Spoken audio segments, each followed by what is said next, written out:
arrive in Las Vegas from the East Coast every day. Most of them, of course, take a plane. Some of them drive, and a few hop on a long-distance bus. But how many walk here from New York? That's different. News 3's Jerry Brown tracked down a man who walked to Las Vegas as part of his mission to get help for hospice care. I collapsed from heat exhaustion at 105 degrees. Was unconscious for 3 hours by the roadside. A songwriter named Coward once noted that only mad dogs and Englishmen go out in the noonday sun.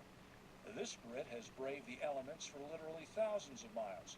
He's not just out for a stroll. When I began in 1988, I ended up sleeping in bushes beneath the World Trade Center in the middle of New York. I camped by the freeways. Dr. Colin Skinner has walked across his native England and is currently in Las Vegas en route to San Francisco on his second cross-country hike. He's already gone through 3 pair of walking shoes, all for a cause. The message I'm trying to spread on this journey is that hospices are there to help people with serious illness, but to say that hospices need help too, that they need volunteers and they need support from the local community to help as many people as possible. That's a message which resonates with Karen Rubel of the nonprofit Nathan Adelson Hospice. We're very inspired by what he's doing, and we're so happy to welcome him to Las Vegas. Rubel says that hospices like Nathan Adelson can do immeasurable good for those facing the end-of-life experience. We like to say that we can add more life to your days if we can't add days to your life.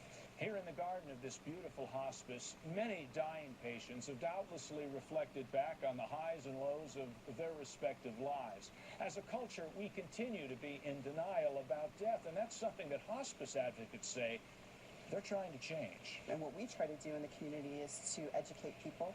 The more people know about hospice, the less scared they are of hospice, or the less tentative they are about learning more about hospice. Or as Dr. Skinner puts it, people do like to sort of just ignore it and hope things will get better or not deal with the issues. He hopes reports like this one will change the way some people view hospice care.